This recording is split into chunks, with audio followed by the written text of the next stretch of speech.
Hey, it's Sela Social Studies. Hey guys, welcome back to the Social Studies. Today we're going to be asking the question, why did people move out west again, the second round of westward migration. So why did people move out west between the 1850s and the 1880s? The answer seems pretty simple, that it was just our manifest destiny. Remember, our God's will, obvious fate that we're going to settle the Pacific Ocean.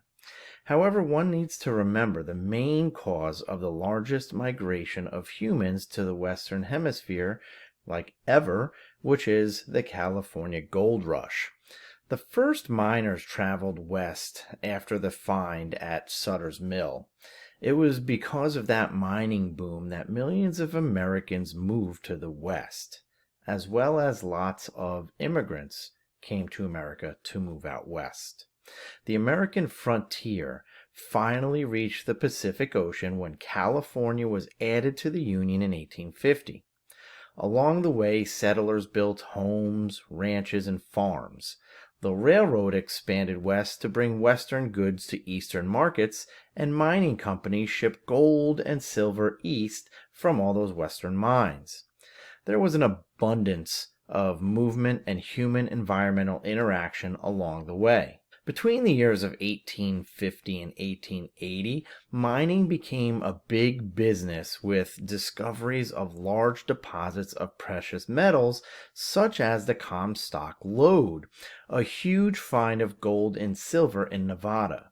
The total production of ore extracted and milled in the Comstock district between 1859 and June 30th, 1880 was 7 million tons. Peak production from the Comstock occurred in 1877, with the mines producing over $14 million of gold and $21 million of silver that year.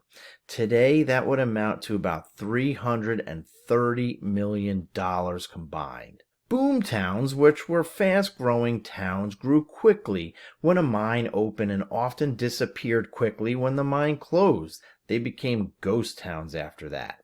Mining was a dangerous business. The equipment was unsafe, and miners had to breathe hot, stuffy air that caused lung disease. Poorly planned explosions, fires, and cave-ins often killed and injured the miners. Miners would often place a canary in a bird cage in the mine with them.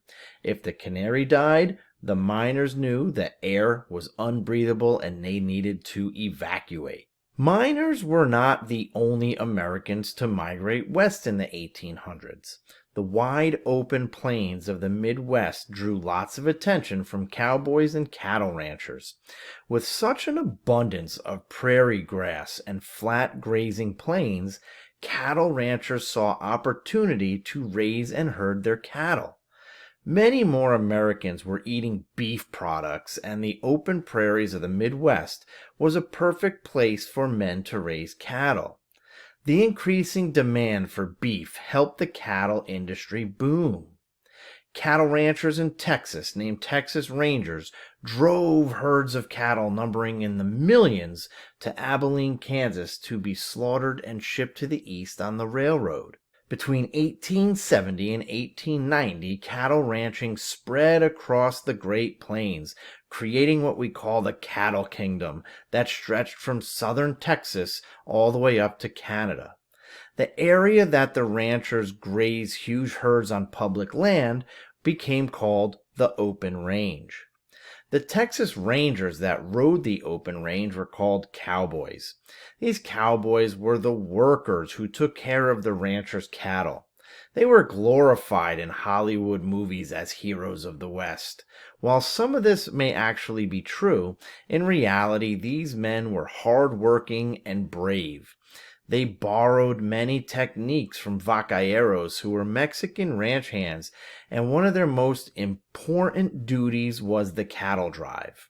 The cattle drive had consisted of multiple routes from Texas to Kansas, but the Chisholm Trail was the most popular route for herding the vast herds of cattle. The drives lasted for approximately 800 miles in around 2 months. The cattle towns where cowboys spent the night were often rough and violent, although this was not the case all the time. The growth of the railroads sometimes interfered with the cattle trails, sometimes actually cutting them in half. However, this was not what ended the great cattle kingdom. Competition, the loss of prairie grass, and barbed wire ended the cattle kingdom. And because the cattle kingdom relied heavily on wide open prairies and an abundance of feed for the cattle, it was actually the invention of the barbed wire that brought this abrupt end to the cattle kingdom. Even the train going through it didn't cause the end of this cattle kingdom. It was one small, skinny wire that had blades on it, like sharp blades on it, barbed wire. Now, this is important. If you go out west today, travel out in the Midwest, into Montana, places like that, you will see, driving along the highway, there are large areas, large farms, large open prairies that are surrounded by, guess what? Barbed wire. You're right. All right. I'll see you next time.